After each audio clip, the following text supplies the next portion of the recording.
if I'm talking to a younger me and she still has all the same things that is here in this year, I'ma still tell her, go jump out there. That way she don't gotta wait until she in her 30s. Okay, okay, okay. So, well, why do you think you have to say to jump out there? What's that? Why do you think that that's the advice you would need to give?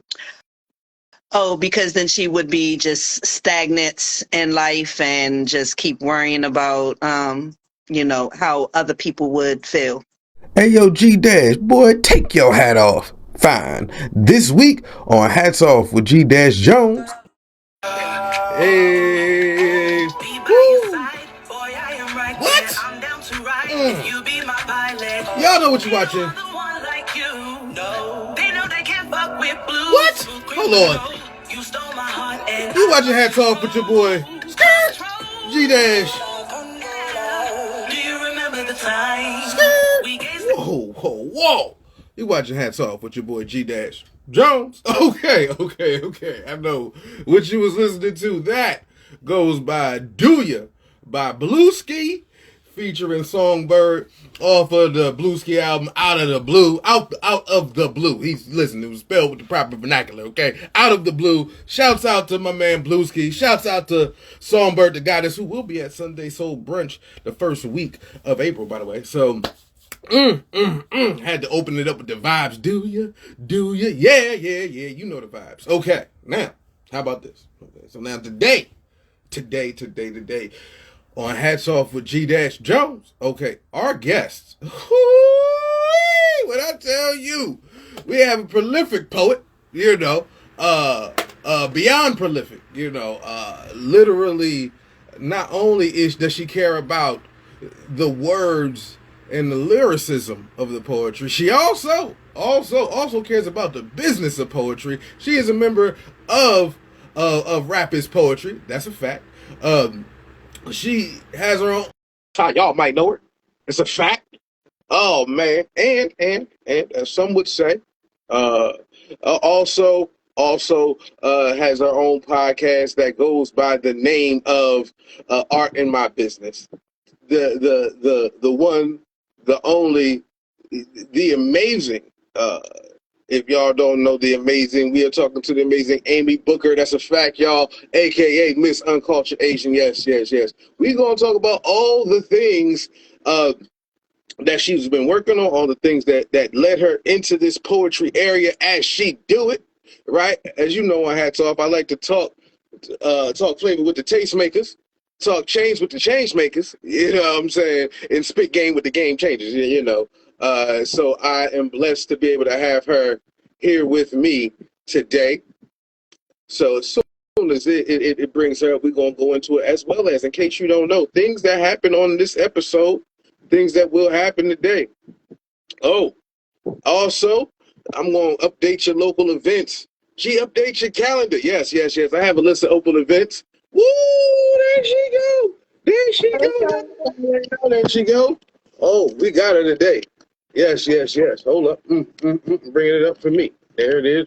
Oh, the camera's on the rise. There it is. There you go. There she goes. I can't see you, but I can hear you. Can't see me? That's fine. I can see you. There she goes. Looking lovely. We winning today. We are winning today. That's a fact, people. So, again, the phenomenal Uncultured Asian, y'all. Y'all see it. Y'all know what it is. So, now we're going to get into all the things. Like I said, I'm going to update your calendar. Like I said, I'm going to also give a quick hat tips to some people who do some phenomenal things. A quick blip. I'm going to do that. And I tell people, if you give me a word, maybe she'll give me a word. Maybe she'll give me a poem. Who knows? I don't know. We'll find out when we get there. But first. So, now I have a list of events. Okay. So now on this list of events, here's what we're going to do. I want you to help me out. Okay. All right. So I have a list of events. I'm going to add, as I go through this list, what we're going to do, right? I'm going to go through this list in a poetic fashion. is there any events you have coming up that you want to mix? Now, by the way, because I do a poetry episode once a month, I try to make it once a month where I highlight a poet who's pouring into the community. There's a lot of these virtual poet open mics, a lot of that's on this list as well. But is there anything that you can think of that maybe I should mention? Oh yeah, so I'm every other Thursday I'm at Rapids Poetry. That being not today, but next week. It's Rapids Poetry. I got on it's in July. I'm actually working on a poetry play at Love, Peace, and Harmony event. It's a gun reform event for the community. So I'm doing that on July 5th. So all that's in the works. So Rapids Poetry is in Virginia? Rapids Poetry is in Alexandria, Virginia, if you guys are in the DMV. Okay. Or you can come. You don't have to be here to get there. Well, yeah, but I just need to tell people where they got to go. Yep. Alexandria, Virginia. Where's the spot? What's the name of the place? Galactic Panther. 1303 King Street. Galactic Panther. Yes. Listen, I was almost named that. That's what, see, you was meant to be there. Right. Apparently. My mama made a Galactic Panther when she made me. That's a bar. That sounds wild. Mama made me a Galactic Panther. And your poetry play, where is that at? That's going to be in it's in Falls Church, Virginia. Do you know where the event is held? I should. You gotta give me a minute. I gotta look it up. No worries. Okay, so I got a nice little list here. We're gonna touch on some things. I'm gonna touch on some things that's going on. Again, I'm gonna keep it in poetic fashion, seeing how it's gonna go. Yeah. Let's see. We got. Listen. All right. Okay. So. Hold on. I wish I remembered her name. I can't, so I'm gonna leave it off. Shouts out to Origin of Thought. Would have had y'all on here, but I forget the days that y'all go, so I apologize right now for not throwing y'all on this list. But y'all got y'all shout out there. Take that. Now, here's how this gonna go. Listen. Don't you bring that into my chat. Y'all can't see the chat if you're watching this on the replay. Don't mind what I'm talking about. It's fine. Listen, foolishness. All right. So, Uncultured, I haven't checked your rhythm ever, but I feel like you got rhythm. I do. I don't know why, but we gonna see. So I do need your help. When I say, can I update your calendar? I need you to say, yes, you can. Okay? Tribe Called Quest style. You got me? I got you. Okay. Can I update your calendar? Yes, you can. Can I update your calendar? Yes, you can. Can I update your calendar? Yes, you can. Can I update your calendar? Yes, you can. Well, I'm thinking, this is how you should start your weekend. Matter of fact, this is the best way. If you can't tell, you can go to Squeezebox Records for Wilmington Tales. That's where you hear stories that hit your heart don't fail. Okay, no need for me to shout or yell, but Saturday is Grass for Grass. That's Delaware Can at Tower Beach, and that's when they're going to clean up. You know how it's going to be. Of course, for the greenery, we're going to save the greenery. Then, if you can see Dick and Ballsworth, I don't even need the curse, but at Finnegan's Pub, that's where it's gonna make sure it feels so good it hurts. What? That's what we gonna do. I even would start Phil Saturdays with Vanessa and the crew. True, yes. Now see, that's the origin of thought. But I guarantee this is just a lesson you were taught. If you want to know exactly where this is going, then Sunday, see Dante Paleo at Top Home. I promise you, this is when the words get to go and you're gonna feel like you're growing in case you don't know. And Monday, this is when it's loading. I'm talking poet now loading. That's where this is going. Or even watch Rebirth, that podcast, just to make the moment last with more pizzazz. Tuesday, Pyro's got a poetry show. If you don't know, it's all ladies on the lineup. So if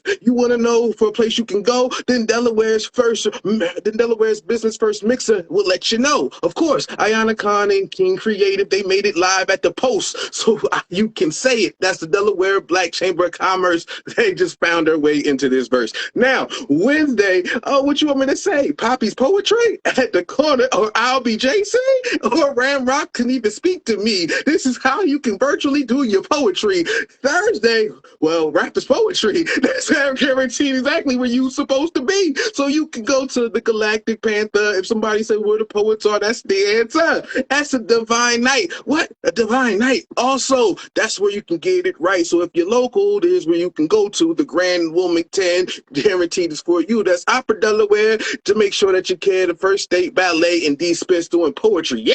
Yeah, for the Divine Nine. This is how we make it rhyme. I promise y'all, this is how you get in good time. And if you happen to be around July, you can go to Fall Church, watch a poetry play with Uncultured Agent. What you want me to say? What they want me to say? What they want me to say? You know what I'm saying? Update your calendar. If you got an event, if you have an event, put it in the comments. I say, if you're watching the live or you're watching the replay, if you have an event, put it in the comments. There it is. There it is. So, whole time I knew you was gonna say Origin of Thought somewhere in there. I squeezed it in the beginning just because I do apologize if the lady's name is not Vanessa, but the person who runs Origin of Thought, I think it is, but she has Star-filled Saturdays, but I don't know if I'm wrong. I don't know. I think, listen, we'll see. So she'll correct me, and my apologies. With that said, back to you though. Listen, again, you were watching Hat Talk with your boy G Jones. Ooh, and we talking flavor with the taste makers today. I have the prolific poet. Y'all ain't heard her words, then I feel sorry for you. Like that's your fault. Do better. Her pen is crazy. Also, she's a proponent of people understanding the business of poetry. Woo! That it's different, because that comes with doing proposals. That comes with figuring out the money, getting your life together. But she has an LLC. That's right, Uncultured Agent LLC. Say what? Uncultured. Man, we ain't playing. And again, an avid member of the Rappers Poetry Squad. Shouts out to Artie Fox. If y'all ain't seen the Artie Fox episode, listen, go check that out. Had him on here last year as well. You know her as Uncultured Agent. Today, I will speak to Miss Amy Booker, y'all. Woo! That's a fact. How are you? I'm good. How are you? Hot energy. Listen, trying to keep it up. We cooking today. Now, Gotta be. Okay, so now I'm gonna start off with tell people a little bit about yourself. So I'm Uncultured Asian. Most of y'all that know me know that I am Amy. I'm based out of the DMV area. I have been writing poetry ever since I was like 12, 13 years old. But I only actually been performing until a little before COVID started. And at first it was a way of just trying to get myself heard. You come from a family that you only speak when you're spoken to. Children are supposed to be heard. They're supposed to be seen and not heard. So I didn't grow up having an outlet where I could actually embrace my emotions or how I felt. So I used stages for that. But it got a little bit deeper than that as time went on. I realized that I go by this quote. It says that God didn't give you your talents for yourself. He gives us our talents for everybody else. And that's kind of what I live by. Wait, who said that though? Who said the quote? I don't know. I seen it. Somebody said, shouts out to you. If that was it. you who said it, you in the back. If you happen to say that, then listen, salute. Okay. When y'all come up with these quotes, y'all need to like put like a little hyphen in there and let us know where it came from. Now, I saw it on a post a couple years ago. That's deep. That's deep. I can identify with that. I think that's interesting that you went from starting off like just kind of writing before you even got on stage. Did you think that you would like? Did you plan to get on stage before writing, or did you think that these are just my words that I'm never gonna like say out loud to people? That's how it was in the beginning. That so like funny story dash, right?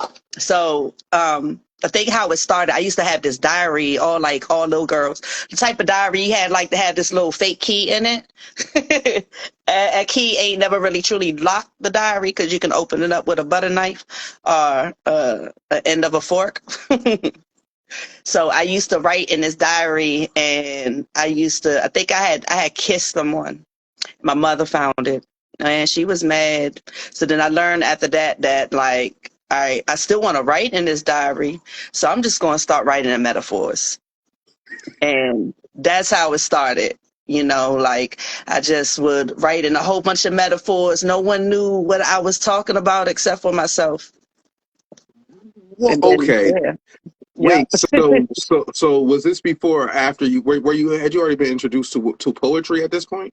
No, I didn't even know I was writing poetry at that point. Wow. Yeah, because Wow. like in school, you learn about poetry, and you learn about like Edgar Allan Poe and those type of poets, and you don't realize that it's a whole spoken word type of poetry that's out there.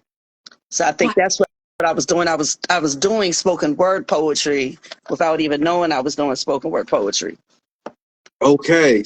So now you're writing poetry in your diary and metaphors just to throw your parents off the scent. Right? That's great. I'm laughing I'm looking at the comments. Yo, yeah, listen. It's gonna be one of them days. So okay. But now I have to ask this question, which by the way, it's funny because you didn't know that you were even writing poetry. Right.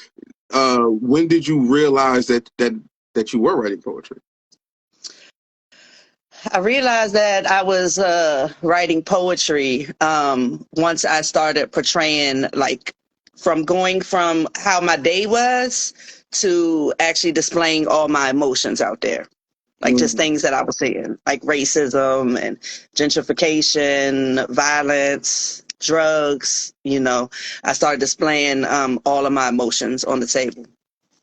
So at some point it started to be external stuff as well. But okay, so all right, is there a connection between when did you start paying attention to reading poetry at some point during all that, or did you kind of just dive in was like, oh, this is poet. Oh, I'm a poet. I mean, like, were you like, Yeah, I'm a poet and I didn't know it? yeah, I was in the fifth grade, Okay. and I had this English teacher, and she was introducing poetry to us, but she was introducing like Nico Giovanni and Alice Walker and Maya Angelou, and I remember like hearing Phenomenal Woman, and I just always imagined that I was her.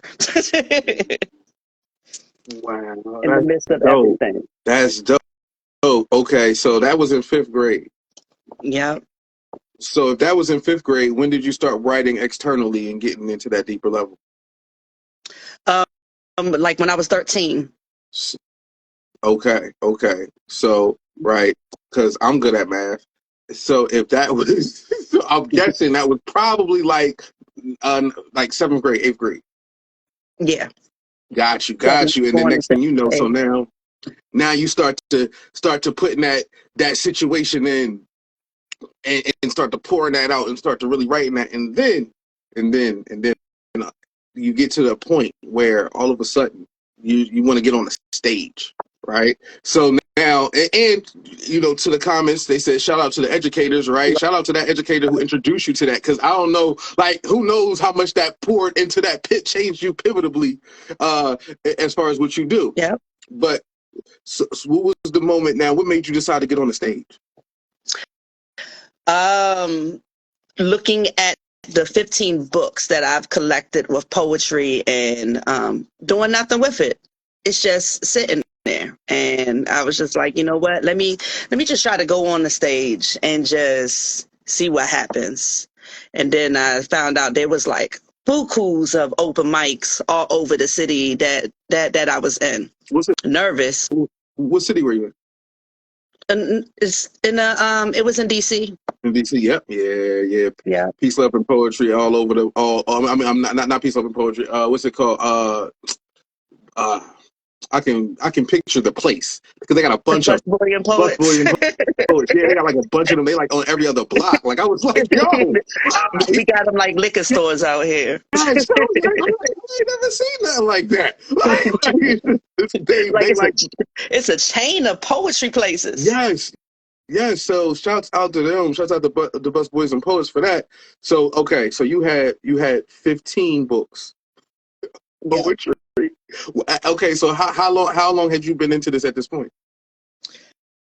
At that point, I was what? I was 27 at that time. Wow. Yeah. Wow. I was 27. You have been writing for what? Almost 15 years. Yep. Mm-hmm. You kept all of your books, had all of your words, and you had never actually spit any of it. Nope. Yeah, and then I even waited even longer than that because, you know, I had like so much anxiety of, you know, going into there. I would just go sit at Busboy and Poets and not perform, no sign up list or anything. It wasn't until I got into, I think I was like 35, 36 when I actually hit like my first stage. Okay, so how'd you get introduced to like all these poetry venues if you never, like how'd you wind up going into one? Oh, no, I would just sit and eat. I would sit, eat, listen, and just hope that I would get the nerve up to go one day. Oh, so you knew. So so you wrote all these poetry books. You're like, you know what? I want to go to a place and I want to spit. And then you found the places where you could go, and you went there and you sat. Yeah. I definitely did. I did. Oh, okay. All right. Now, okay, so now you there, right? And then, do you remember the first time you got on the stage? Yes, I do. I need to hear this story. Go ahead. Yeah, I definitely do. I did like a mental health piece, and I was so nervous. I was shaking like a chicken. Like I couldn't control my legs from shaking at all. Like I felt like I was just standing stuck, but shaking. But the dynamic of when I got off stage and I sat down, and I remember this woman coming up to me and she whispered in my ear, and she was just like, that was phenomenal. Don't never stop getting on those stages. I need to hear more from you. I felt like you was talking to me. And that just like went whoosh. Like, wow, I didn't know that like my voice had that much of an impact. That all this time I've been writing things, and it was just that one lady. I never knew, I never called her name, but like I remember that moment. Okay. And that's what made you knew. That's what let you know that you should be on stages. Yep. Yep. Do you know what about that moment out of all the years, right? At this point, you had been going to poetry stuff for poetry places for over 5 years. You had been writing for almost 20 years. What do you know what made you decide to spit that day? Like, what was the catalyst? I always been the type of person that I built myself up until that point to be the type of person. Just get over it. It's kind of like that roller coaster ride. You scared of heights. You really don't want to go on it, but you know, it's only about like 60 seconds. It's only a minute. So let's let that 60 seconds go, and then you'll get over it. And I think that's how I looked at it. That first time I went on stage was that I even timed that poem so that I know how long that roller coaster ride was going to be. So that's when you knew. So you really just was like, you just hit a wall, hit a point. Yeah. Like it's either I'm gonna go on stage or I'm forever gonna sit here and just eat at Busboy and Poets. I mean, the food is pretty good. I respect it. You know what I'm saying? The food ain't all Hold on. that good. All right. Okay. So now and then. So how long did it take you to get comfortable on stage? Okay, so this was before COVID, probably like a Yep. year before COVID, right? So I went on there and I think as I kept on doing it, I got less and less like noticeable nervous because I think as performers, we always get nervous. No matter how small or large a crowd is, we still have that anxiety, we still have that nervousness, but I didn't have that noticeable nervousness. It was like diminishing each time I got on stage. But COVID happened. Then I took that as a sign that like God made COVID happen to give me a sign to this poetry world wasn't for me. So I stopped the Hold whole time during Wait, COVID. wait. Like You thought that you've been writing for 20 years. Okay? It took you 10 years to get on stage after that. And then COVID happened. You was like, oh, I'm out. yeah, because it all shut down, right? We wasn't doing anything in person. Everything was shut down. There was no more open mics. Yeah. I didn't even know about this whole virtual world because a lot of people that go into these open mic events, most of them don't even come on Instagram like we do. Yeah. They're just stagnant to where they are. They don't have a large social media presence. Well, most of them. Some of them do. But So I at took this that as I didn't know where to go. So I just took that as a sign like everything happens for a reason. So the whole world got sick because God was trying to tell me that I shouldn't be doing no poetry. Okay. Okay. But meanwhile, you couldn't help but write at this point. I'm sure like at I this mean, point you ever write. yeah, poetry always, no matter what I go through in life, whatever like trends my person may follow or whatever emotions I'm holding at the time, whether I'm sad, happy, I'm depressed, poetry was always there. Got you. Okay. So you couldn't help but poet. You just couldn't just spit. You was like, all right, I guess I'm not spitting this out loud no more. Right. So then, all right. So how did you wind up getting back? How'd you wind up getting? I assume you went virtual first before you got back on actual stages. How did this connection happen? I started an Instagram page and you know how like Instagram will show you how like if someone's stored into your phone already and it'll tell you like people to add. So eBaby was there. And eBaby told me it was just like they was doing Busboy virtually. So I went on there. And then that led me to all these. I didn't realize like I was like it was crazy. It was so many people on here that was having like podcasts and virtual open mics on here that like I could literally just go live hopping and be online for like 8 hours and just go from one open mic to the next open mic to the next open mic. Mm-hmm. So you joined in these virtual things. How long did it take you to spit? Not long. Yeah. Went on as soon as I went on to the Busboy one, I was requesting to everyone and anyone. Because you still needed to get that out you. Yes. Wow. Oh, that's dope. Because Yeah. it was still like you did. Were you surprised at how much or was it even a thought like, man, I know I said I wasn't going to do this no more, but now I'm back. Like, Yeah, like it was nervous and it was just virtual and it wasn't on like I wasn't on a stage, but I was still being heard because I was getting followers and I'm getting the DMs. I'm getting those same messages like that lady whispered into my ear, right? And I just knew like as much as people was feeding it to me and just realizing like how much power that like my voice and what I hold inside of me had. I didn't realize how much power I had. Okay, okay.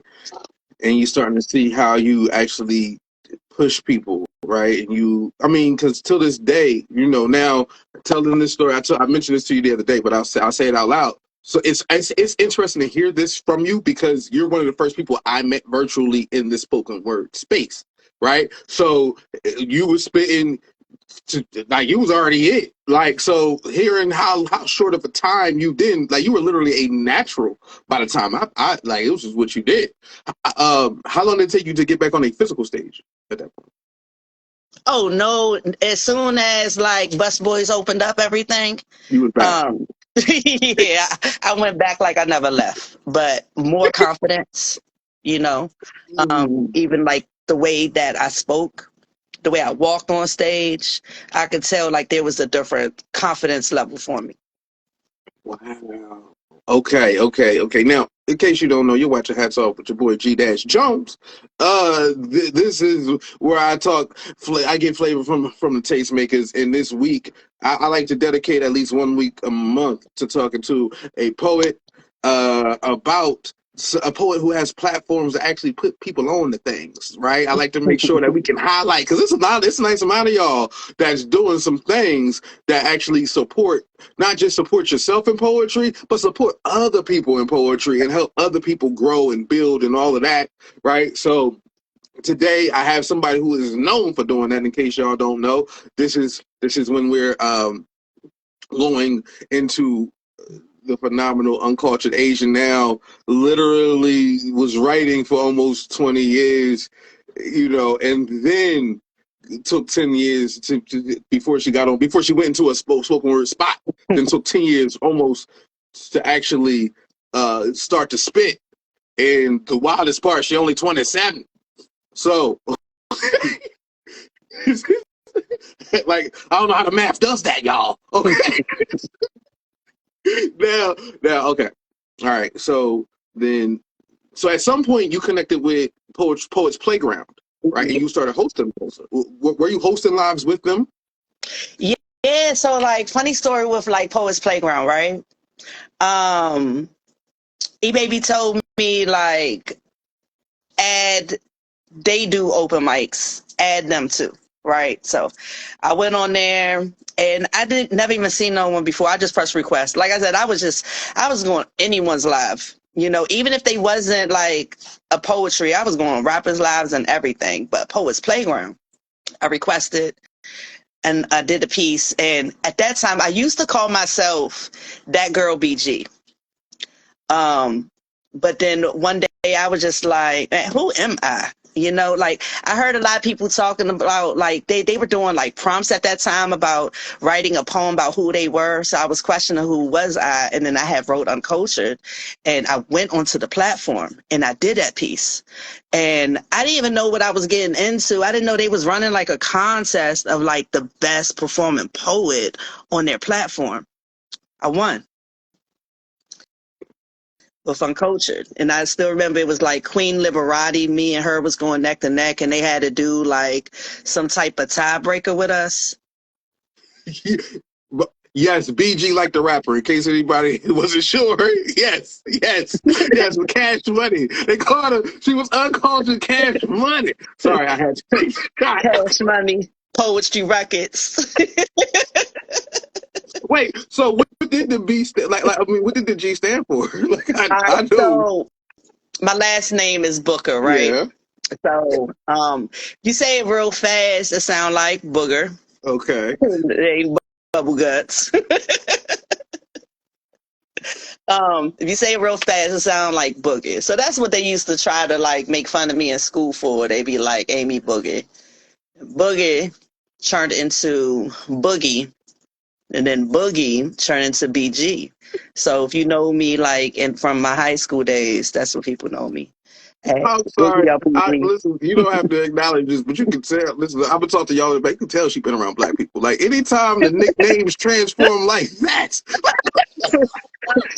Your, when your nickname's got a nickname, and then that nickname become a you nickname. went for Book of the Boogie, like Boogie alone.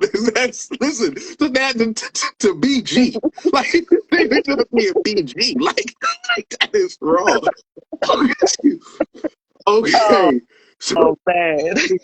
so now you on Poets Playground, you're winning, but you're winning as BG. You like, I need to find myself. I Yes. need to figure out who I am. And so how did that go from how did that turn from you being BG to Uncultured? Because that's who I felt that I was, who I felt that I am. That, so a little background, and some people watching know my story. But my mother is half Sioux Native American and half white. My father is Chinese. However, my mother was so young that she really couldn't take care of me. So I moved in with my great grandmother, who was Sioux. And she was, she was spiritual, but she converted over to Christianity. So I lived in that type of element growing up. Moved into the DMV with my mother, who was converted over to Islam. So I'm in that realm there. But nowhere in me growing up did I know anything about what it took to be Chinese. I did not know the culture or anything. So I always felt like there was like a missing piece out of me. So when I got into my 30s, that's when I started tapping into what that culture looked like. And, 'cause I was always confused from going from Christianity to Islam. And I basically just took what I wanted out of each of those elements and just created who I am today. Wait, so how is that not Call culture? myself. Yeah, so that's why I call myself the uncultured Asian, is because I'm very cultured. Yeah. Don't get that wrong. But when it comes to being Asian, I'm very uncultured in that. Because technically you got a lot more Native American experience than Asian experience, quite frankly. Yep. Got you. Okay. So the dopest part, by the way, I love how timelines work. This journey that you went on was a journey that is probably documented throughout those 15 books. Yes. Right, like my brain is like, hold on. So you was just getting it in while you was finding yourself. I love these comments.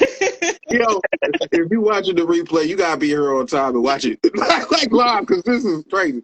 But I'll tell you. So with that said, would you ever put out a book? Like, would you ever put some of that work out for people to read? Oh yeah.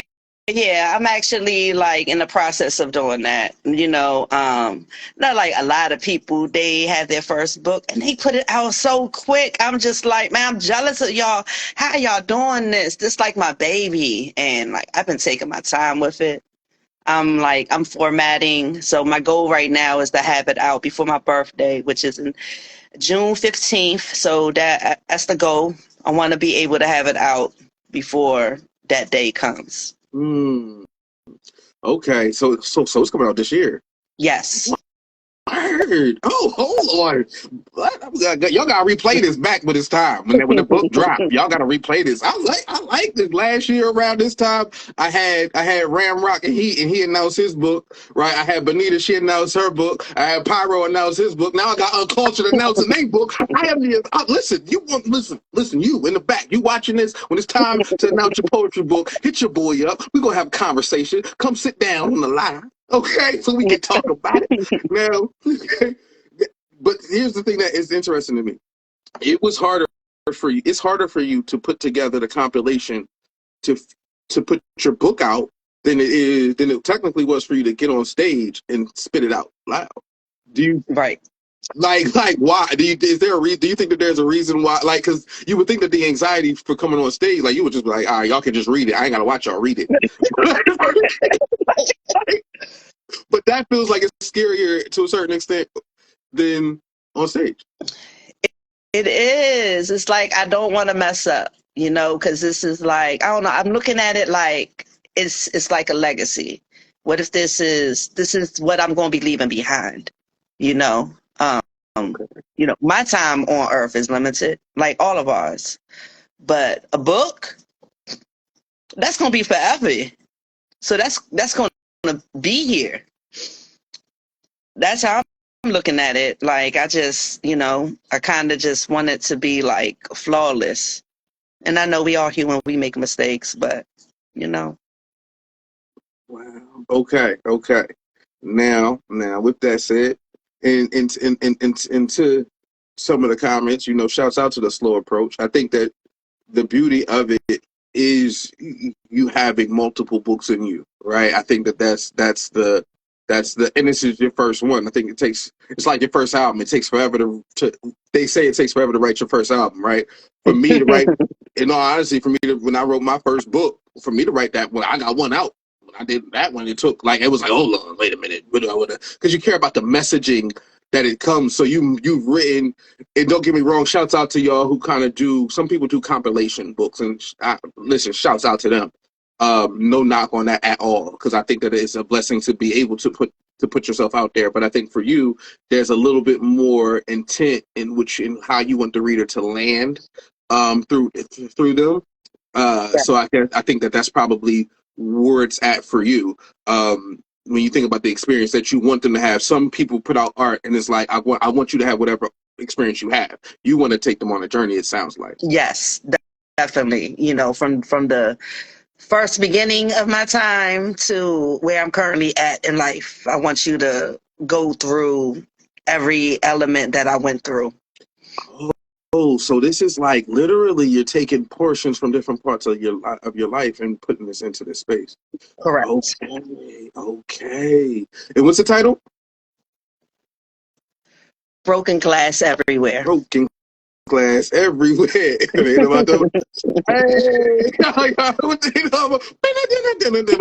Shout out to Mace, y'all. You know what I'm saying? Wait, what made you name it that? It comes from, right? It comes from, so like, I'm in love with like hip hop and Flash. Yes.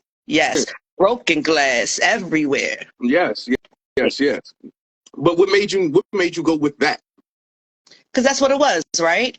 I think I am like all the broken pieces of me, and we can't like fully ever put them.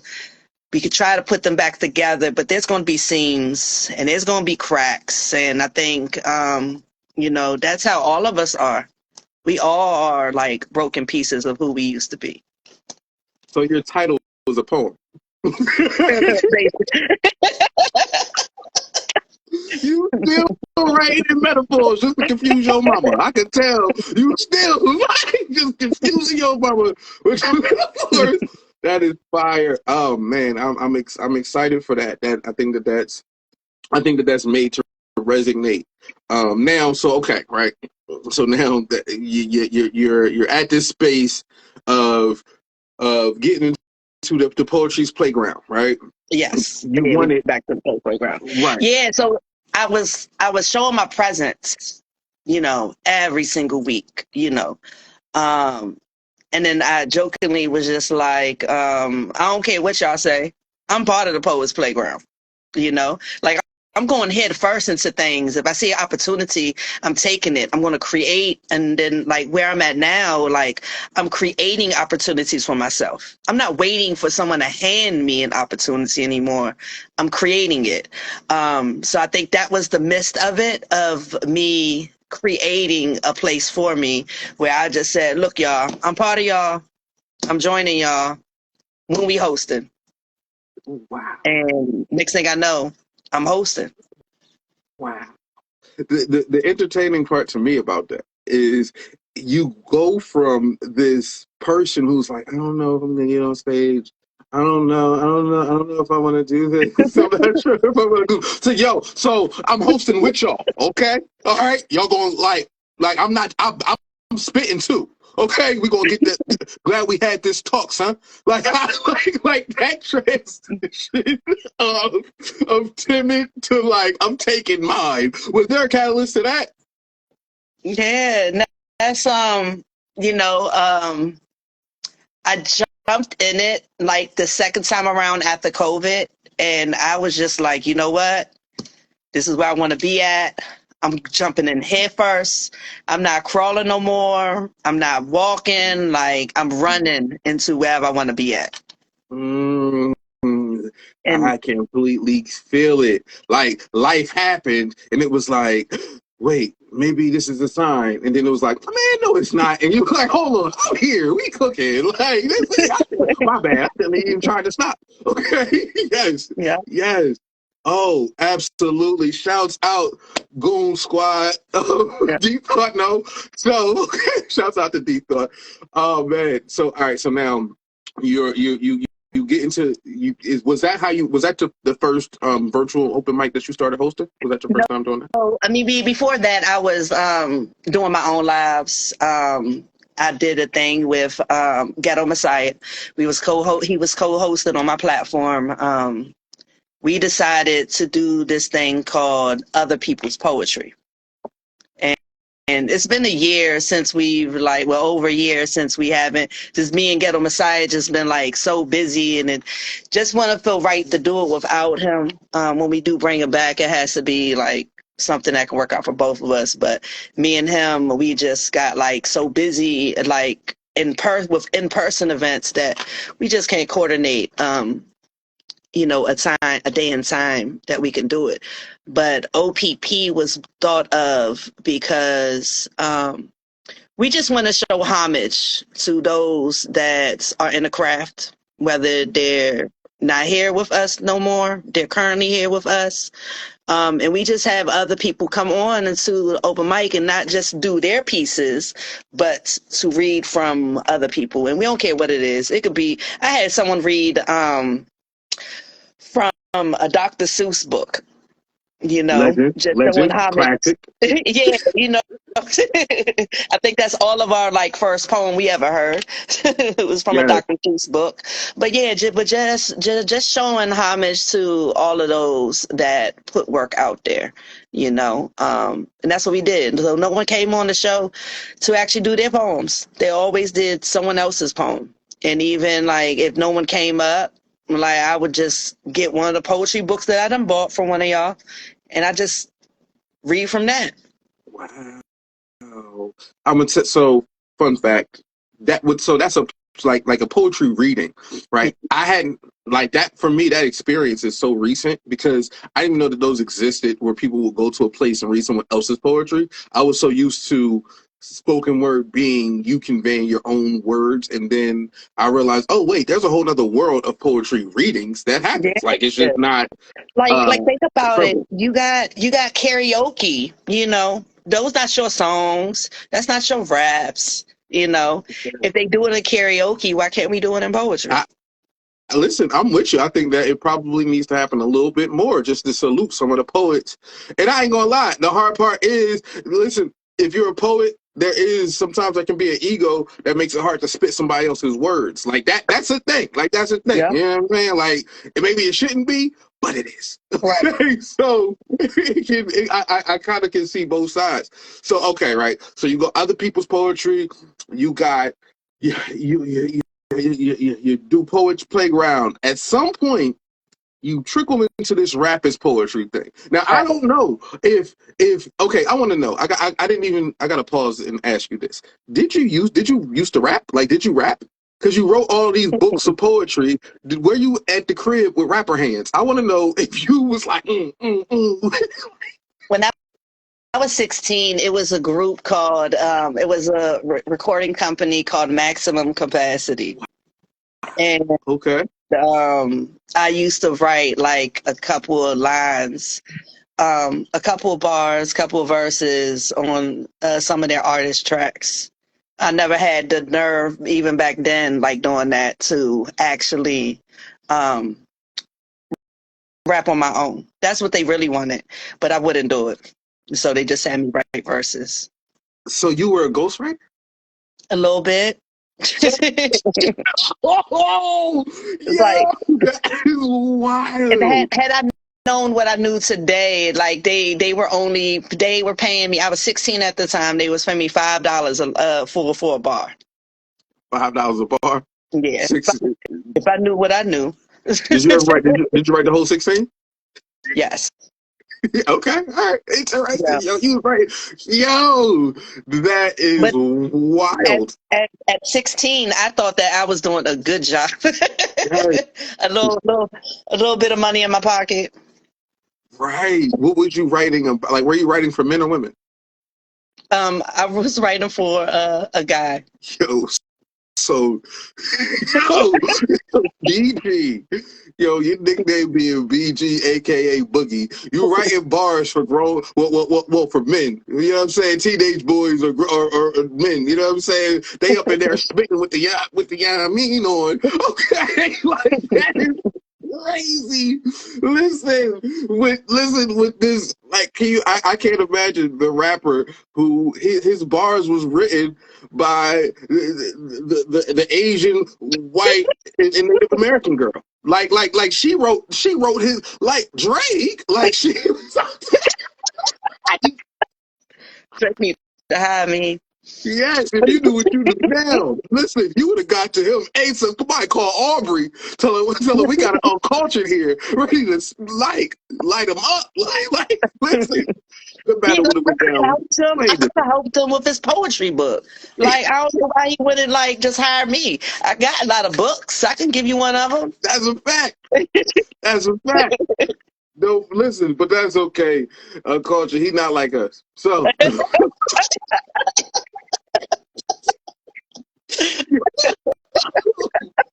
okay. All right. So now, Oh, that's great. So now, fast forward to rap his poetry. okay. So, how did you wind up as a part of Because Artie's in Baltimore. Yes. So how did you wind up a part of that group? Because Okay. yeah. So, Rap is Poetry open mic on Instagram. That's where I met Marty Okay. at first, was virtually. Me and Artie would like be on lives, and a lot of times we wouldn't even do poetry. It'd Yeah. be an open mic, but if you ever been on Artie's open mics, he loves to talk, y'all. He talks a lot. So we would be up on there just talking about poetry, talking about life. It never came up that I lived in the DMV and he lived in Baltimore. And, and one day I go into Galactic Panther. They got an open mic also on Sundays. It's an art gallery. So went out there, me, Ghetto Messiah, a couple other poets went out there to see what this Galactic Panther was. So we went out there and I'm sitting in a chair. I get a phone call. I stand up and right behind me, there goes Artie and Brown Paper Doll. And I'm like, Artie?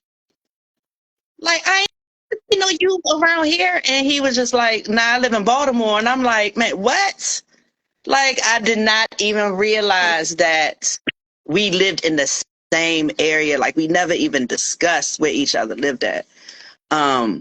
So that at that point, Rap is Poetry did not have an open mic. And then I saw him post up one day that he was having a in-person event at Galactic Panther. I went to it. And the same thing that I did and with Poets Playground, I told Artie, I said, hey, I wanna be a part of I know this is gonna be big and I wanna be a part of this. I wanna see how this all gonna play out. So I am Rappers Poetry. Where my shirt at? And and I've been rocking with him ever since, you know. I like Artie's stance and wanting everyone to be who they are, you know, like Mm-hmm. don't fake like you someone else, like be who you are, because the you that you are, no one has met that person yet. And that was real Mm-hmm. comforting to know, especially like jumping in, like, head first into this poetry game. I didn't know if me was going to be accepted, but I was just giving everyone me. And at my age, I was just like, I don't care if they like me or not. If it don't work out, then, I got a job. So, yeah, this is who I am, is who everyone's going to get. And it was like so refreshing to know here's another individual that believe in the same thing that I do. So, I gotta see where it went, and I'm like a year in it now, or over a year now, and I've been rocking with them, and I've been growing. Wow. Like, yes. So essentially, when you see the vibe that you like, you just be like, yep. Oh yeah. It's been working for me, Dash. It's like and it's like when I say that I've been growing, it's not just within rap, it's poetry. That's a component of where my poetry is, right? It's like a home place for me, right? Rap is poetry. But when I'm telling you I'm creating opportunities, you ever like keep scrolling and you see someone post up about a mental health event, right? Guess who that first person is that's going to call them? Me. And I'm going to tell them, hey, I see you running such and such an event. I don't know if you have room for a poet to speak there, but I'd love to be a part of what you got. This is my Instagram. Take a look at my work, and they'll hit me up. Be like, yeah, come on through. So those are the things that I've been doing, and it's been bringing me a lot of opportunities. And now I'm just feeling like that's where my poetry lives at. It lives in like the mental health component of things in community, the real community. Right. Because I mean, art is a part of healing, right? That's a part of the pour out process that we do with this. To those of you, again, you're watching Hats Off with G Dash Jones. I have Uncultured Asian, aka Amy Booker, here. To clarify some things. No, she did not tell me she was going to come on this platform. She was invited. What she told me was that I was going to come on her platform. That's how we got here. It wasn't, it was outside, okay, I'm going to need you to come on mine. That's what happened. Okay, with that said, but that leads me to this, right? You get into this world. How did you hit that point of saying, okay, there's a business side to this too, right? Because even what you said, like being that free with your art, like, hey, you know what? Hey, listen, y'all got this cooking. I want to be a part of that. But in the same point, your brain was like, hold on, there's some business that got to get done. Yeah. How'd you get there? Okay. So before all that happened, the name, like, I don't want to boost myself to y'all, but like Uncultured Asian, that is a fire ass name for me. So, and I knew that I would be so mad if someone else takes that name and I haven't even trademarked it. So I started doing research. How do I trademark a name? Found out in order to trademark a name, you first have to create a business. Once you create the business, you can then trademark that name. So my first step was I turned Uncultured Asian poetry into a business. And then I was able to trademark Uncultured Asian. So I own both entities. That was the sole reason of doing that. But then I realized now that you have an LLC, now you have a benefit to use that name. And it makes you look more attractive when you're conducting business with individuals, especially if you're trying to get like monetization. It just makes you look more attractive. I think a lot of them a lot of organizations I dealt with, I think they see it as taking me a little bit more serious, that I'm not just a poet out here. Like I actually have a whole business behind me. By the way, anybody watching this, yes, you in the back. She not lying. Like they look at you differently if you can talk business talk. Like if you kind of they know they can't play you. Yeah. So it changes kind of some of the conversation. And now again, you in the back. It may change some of the callbacks because sometimes if they know that you behind me, they like, all right. They just okay, well, all right. Yeah. All business ain't good business. That's a fact. That's a fact. So but that is very interesting to me. So now, so you got this Uncultured Asian LLC. What was that like in your from your brain? What was the purpose of it? What were you trying to do with it? Oh, Once you got I just wanted to, like, my main purpose was, I just wanted to trademark the name. okay. I didn't want anyone to take it. So has that goal changed for you? At once now Oh, it's yeah, most definitely. Now it's more so like, like, for example, I'm doing this poetry play. But now that I have an LLC, I can get other poets to join me. I can apply for grants and get like, grants. Like, I don't want to say small business loans because loans you got to pay back, but the state will actually give you grants in order to do something community based, mm-hmm. where Yeah. that money can be used to allocate whatever I need, including paying people. Yes. But listen, again, in the back, that was game. Yeah, and Not gonna say too much. I don't hide this information because that's what like art in my business is all about too. I'm not a gatekeeper of anything. I don't own nothing. So with that said, she hold on. Listen, she lying. She own Uncultured Asian. Don't you dare try to take that. Okay, she own that right there. Okay. Like, I just don't want y'all to get sued. Okay, don't think that. Oh well, she said it on hats off. No, she didn't. She didn't mean that part.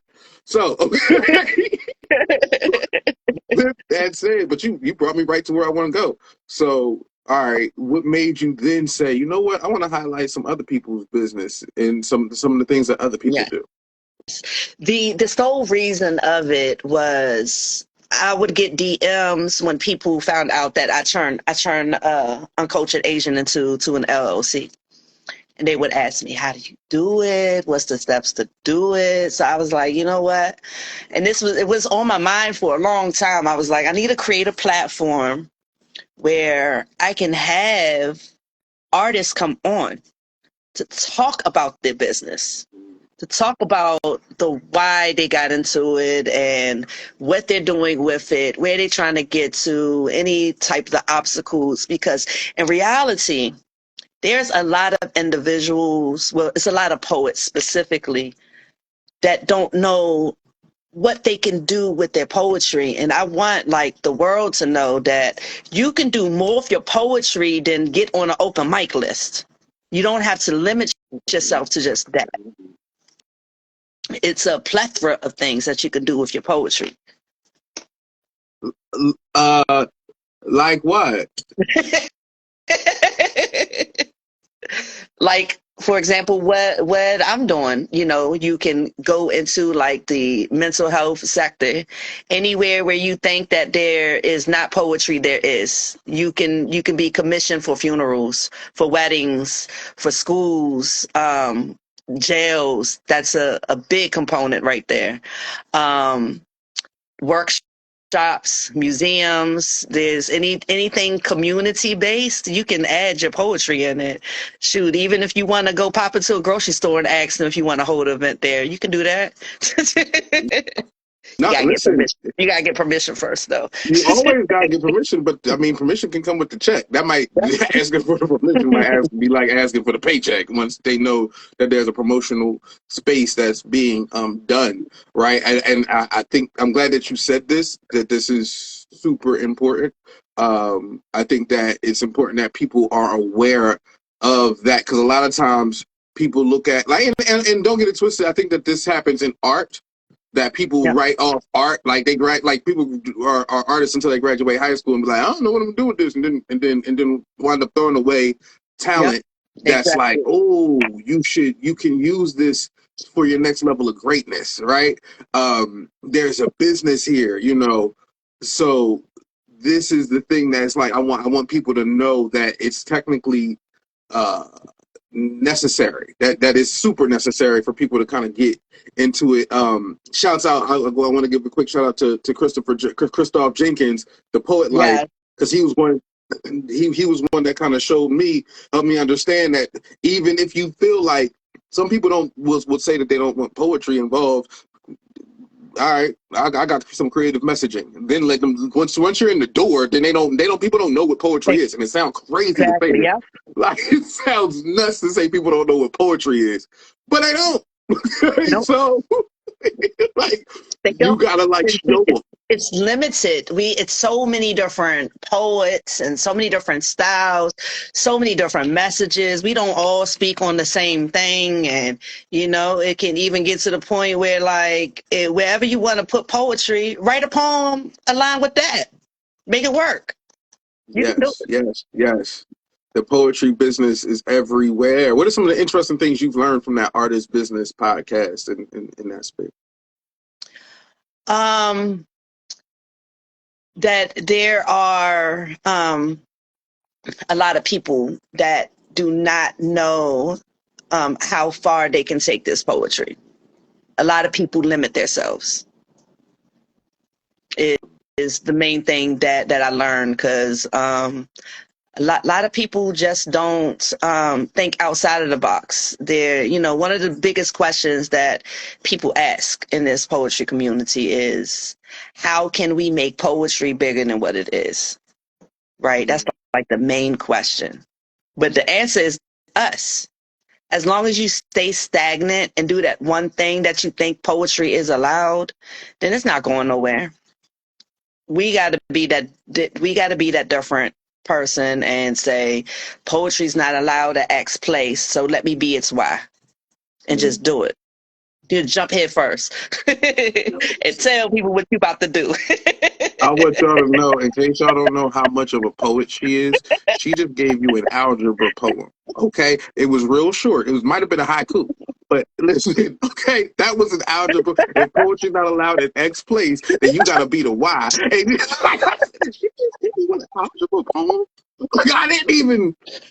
That just happened. Okay, like, I didn't even know I didn't even know I did that for real. that was hard. I said, "Oh, all right." Oh man. Okay. All right. Now, this has been an amazing interview. I do want to ask this question because I am curious. And I don't typically, but it's National Women's Month. For you as a woman in poetry, right? There's a lot of different spaces of that. Like that's an interesting. And as a female poet, you're a writer, you're a performer, you also create platforms for others to be a part of, right? And you're assertive. Like you don't mind saying, "Hey, listen, this is mine now." So, okay, what is it like for you? What would you say is your experience as a woman in poetry? It seems to me to be, this is my place in life where when I speak, I'm heard. It's not too many situations where, like, as a woman, we are allowed to speak and, like, people overspeak us. They dismiss our ideas. But poetry is that place where, like, you going to hear my poem. And I'm going to say what I want to say. Then I'm going to sit my ass down. So it gives that to me, and I'll be forever grateful for poetry to do that. Wow. So it gives you a level of agency. Yeah, because no one's going to stop you in the middle of your poem and be like, hold on, what you talking about? Right. What's that one line mean? No, they're going to let you listen to your poem. Right. Right. They don't cut you up in the middle of a poem trying to mansplain your poems. That's not how that works. Like, no, because see, no, that they ain't going to do none of that. Interesting.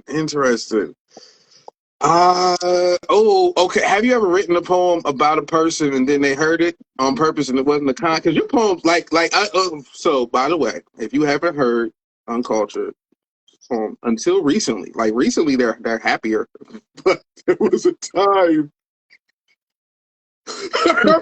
Like you want to snap, shake. She was BG for real. She was BG for real. Like y'all don't know. Listen, no games get played. Have you ever had to pull out the ginsu for somebody and it's like, I bet you think this poem is about you because it is. Yep. I got blocked.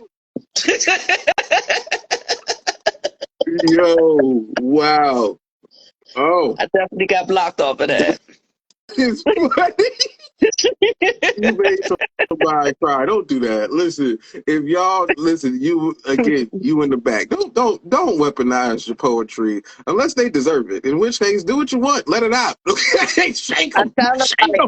I tell people, man, don't mess with a poet because they will write about it, and they gonna tell everyone. They gonna go on lives.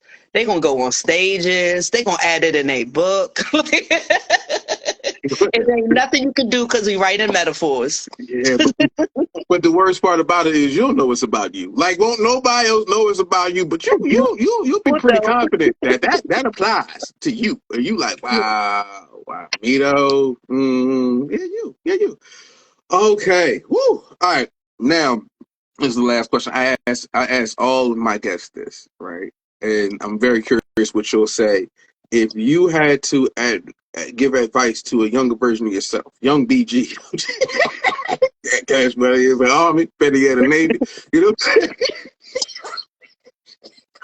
young BG. Young BG out here. If you had to give advice to young BG, but the catch is the year is still 2025, and all the 2025 things are still happening, right? So all the things that are 2025 are here, but you're giving advice to the young BG in 2025. What advice would you give to a younger version of yourself in this year? Jump head first.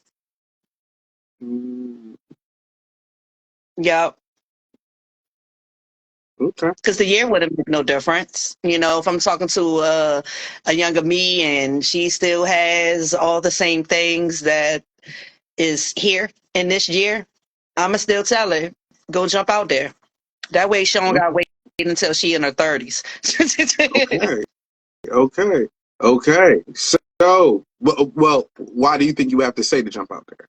Yes, yes, What's that? why do you think that that's the advice you would need to give? Oh, because then she would be just stagnant in life and just keep worrying about how other people would feel. There it is. So I asked this question because there's a younger version of you out there in life, right? And they need to just jump out there, right? They Yep. can't be worried about how they making other people feel. That's a fact. That's word to uncultured. Listen, shirts gonna come out soon. They just gonna have uncultured. Period. Bow, because that's hard. Okay. That's exactly what I tell my sons. Like, whenever they venture out into something, I'm just like, just do it. Mm, Ain't nothing to it but to do it. bars. Oh man.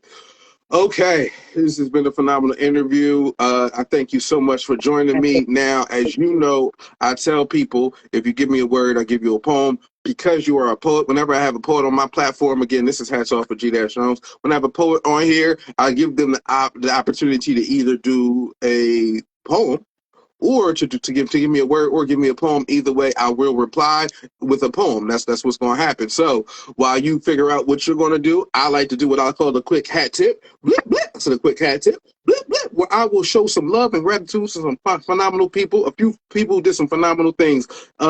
First and foremost, a quick hat tip. Blip, blip. Quick hat tip. Blip, blip. Two, the Women's Art Loop.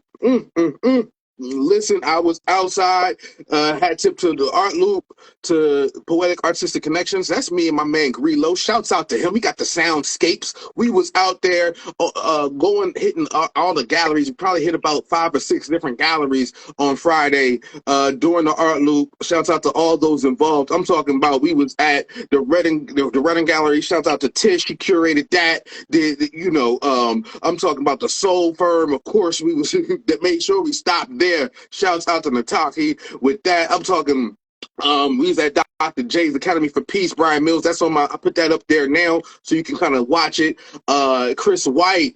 Oh man, yes, I did the spoken word to Smash label downstairs, and my man yesterday night upstairs, he did the Air Force One art, which is crazy. So Eric, shouts out to all of them involved. All the art houses involved. I'm missing somebody, but either way, shouts out to all y'all. Quick hat tip to them. And City of Wilmington, City Fest, everybody who made that possible, hat tip. Blip, blip. Also, hat tip. Blip, blip. Oh, it's a blessed sin. Say what? It's a blessed sin. Yes. What's the word? She had a 2-year anniversary on the Tagged app. So I have to give her. She had listened. The plethora of poets up there was spitting fire. Of course, Lou was up there. Lou the poet. He was killing it. Sincerely, he be everywhere. Okay, sincerely, you shouts out to sincerely. At some point, you gonna be up here. We gotta sit and talk. Hope you're drinking water and hugging trees. All that. Also, she had a cold pulled up was by there. Everybody was through there. So shouts out to It's a Blessing on her 2-year anniversary, rocking and rolling with that. That was lit. Also, quick hat tip. Blip blip. To the quick hat tip. Blip blip. Oh, in that same vein, Lex the Gentleman. Yes, he was fire on Monday, as well as and of course Little Poet, that Little Poet got that whole Tagged app squad that be doing that tag poetry, which who knew was a thing. It's a thing, y'all. Also, I gotta give a quick hat tip. Blip blip. This is a quick hat tip. Blip blip too. Do More 24, y'all. Yes, they was raising profits for raising money for nonprofits. I want to say it was over $2 million that they had gathered up for nonprofits in Delaware, for the Do More 24 Delaware. So that's King Creative, that's Spur Impact, that the whole squad. I just appreciate what y'all did and applaud what y'all did for different art houses. I'm sorry, for different nonprofits in Delaware. That's a phenomenal thing. So shouts out to Do More 24 for getting money from all 50 states to help this one. Yeah. So definitely a quick hat tip to them. Also, quick hat tip. Blip blip blip. So the quick hat tip. Blip blip. Because we didn't mention it, and I want to mention it to the Rapist Poetry on Clubhouse. Because listen, Artie Fox, you be doing your thing out there, brother. You be doing the Clubhouse thing. We ain't even touch Clubhouse today, but I know that you're cooking it. That's where you cook it up sometimes too.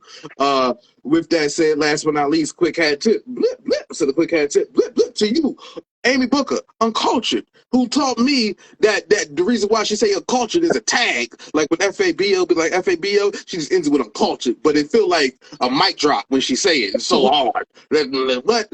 Uncultured. Son, walk off on them. Okay, so anybody that you would like to give a hat tip to or send a shout out to? The whole Rap is Poetry gang, because it's a bunch of us. Absolutely. Shouts out. That the whole thing built up. So yes. Yes. That goes across all platforms, Clubhouse, Instagram, in person, all of us. Big facts. All right. Okay. Now, with that said, all right. Do you have a word or a poem? Yeah, can we do both? You can do whatever you like. Okay. Because I added your name in something I wanted you to hear. And so you want one word, a couple words? Whatever you like. I live in this space. It's kind of like, I know you do. I ain't sound like that. Sounds so arrogant, but okay. So do this. All right. So after your poem, I'm gonna do my poem. Okay. But this the word. I'm gonna give you the title of my poem. So add that in there, right? Mm-hmm. But then I want you to add in just 5 random poets' names into your poem as well. You got that? Okay. I can. So then I'm going to go after yours then. Like, you gonna go after mine. Okay. Yes. But you give me the word first. Okay. Flowered intersections. 2 words. Flowered intersections. Oh, okay. All right. I like it. Okay. So do mine first. Okay. Mm-hmm. Give us our motherfucking flowers. Don't wait until we're gone and start posting your prayers. Condolences to the bullshits. Pay homage now for what our art is. Show appreciation now while we can still smell the I love yous and forget me nots. Yo, hold up, listen. This ain't an angry ploy from Sincerely Yours. We're not trying to set up and destroy. This is our origin of thoughts, our deep thoughts, putting our work on display, allowing an open book inside our vulnerabilities and hearts, opening creative minds once lived apart, ripped of our clothing and thrown in the darkened asylum. That's crazy. Until we become a naked poet using our words to heal everyone but us. Ram rock and oceans just to step up to justice. Jet lining our words on mine arches, writing in a cloud of haze. Still finding ways to sway and G-jazz through the maze of the poet's playground. Some of us young and gifted, some pretty provocative, even cynical, but we've been saved by grace, poetry's grace. But we are still here, even if in black noise, maybe as a reborn soul, we are still whole. So let us collect our fucking flowers while poetry still waters. Give us our flowers.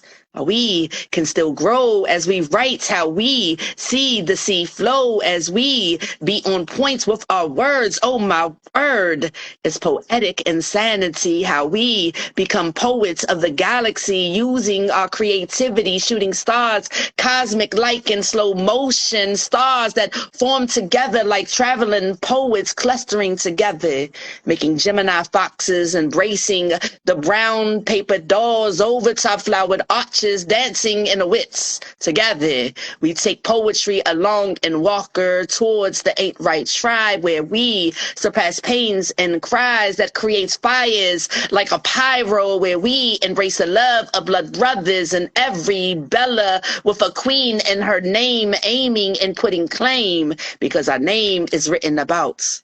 Like a spoken word scout, or maybe like a nerd, or maybe they just heard that we were poetry scumbag with skits and gravy and a little piece of Katrina. But one thing we not going to do is ever hold back.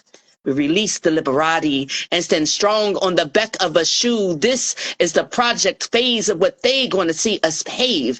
And until they hand us our hue of fucking flowers, we going to pro-poet until they meet us at Ghetto Messiahs, preached by an Azar and a rhyme minister, from ghetto to glory, rehearsing our story and catch these blessings of a misdemeanor. Have them show up in a Sunday's best, dressed in divine styles, handing each and every one of us a bouquet of some rosy loves, lemonade in our essence, while we can still breathe in their presence. Uncultured. All right. That was 73 poets I named in that poem, though. All right. All right. I ain't got 73 in me, but we're going to see what we can do. We're going to see what we can pull out of this right here. I'm thinking, oh, wait, where are we now? I mean, I guess it's the time for y'all to understand that if you look around, then they should be gathered now. Like, I mean, gathered in the proper array. Like, you spoke about the bouquet, but I want them to just start tossing them my way. Like, okay. I'll step aside. And I promise you, what you will feel like is that you have won. I need the flowers to start to come as if they are being received by the uncultured Asian. I need you to understand that there won't be a way to replace them, because you will hear the words that they will have been saying. Okay. Please understand that this is not the place for neglecting. This is where love and flowers hit the intersection. In other words, this is where they cross, and those who tend to be haters tend to be at a loss. But they will be going against all odds as they stare at the starry night and fall in love with your star. See, because this is not meant for it to fall through the fog. This is meant for it to raise through the log. In other words, what you will feel is radiant. See, most people don't understand because they don't know that this is what was meant to be. They don't know that the flowers are thrown upon, and the intersection that they have fallen on will still make you start to flex like Yogi John.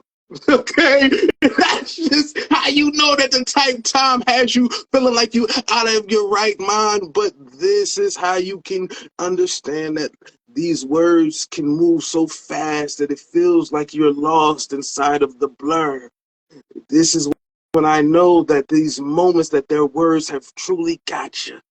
And it can be as cold as black ice while it touches your black shirt. See, This is when you know that you're doing what you're supposed to, partner. This is when you know that it has properly got you. This is when you can easily see that the way that it spiritually speaks will talk to your poetic serenity. That's just who you're supposed to be. See, I say this with all of my ghetto glory. Okay, this is how it will restore me. See, the flowers in the intersection are the same place that the seeds tend to fight away all of the weeds to give you everything that you need so that you can see that the divine styles will allow you to release. This is how it's made to let you go. From the Afro-Latino, this is how it's meant to let you glow. In other words, if you don't understand what a Bonita can do or a Tierra Nicole, then I feel sorry for you. This is how a lot of y'all don't know that I apologize to my pen on a daily because all of the ink has been ran through. Okay, now again, I could be smiling for the blessing or Lex the gentleman, but when it's time for us to win, I want you to know that mentally this is hard as the hardest fight that you have fought. In other words, this makes you dig deeper than the deepest thought. Of course, if you can go against all odds, then you will see the traces of the lyricism whenever you start to listen to the visions of the voices of scars. See, a lot of times they hope that they'll make it, but they get lost in due time without realizing that what's being made is being made through creative minds. In other words, everybody ain't meant to be able to do this. See, you're only at the flower intersection because of Malaysia the Exclusive. Like, this isn't meant for everybody to be able to do when they say that they could do what they have done. You have seen Poppy's poetry, but you didn't understand how Poppy already won. See, this is what makes you not feel like you can lack, because when you raise that pen, you know it's going to be prepared to write back. And if you think that it won't, then you haven't heard the return of Angel Kim Mack. See, this is how we will never slack. That's not what this is for. Ever since Blue Flames have entered through the door, this is now something that you can never ignore. This is what we have shown you that we were made to pour out so that it can easily allow for the soil to restore. So if you ask me, what am I giving you? This is such, it's hard to put into words what I'm giving you in this lesson, but understand that this is the moment when the knowledge crosses the flower intersection.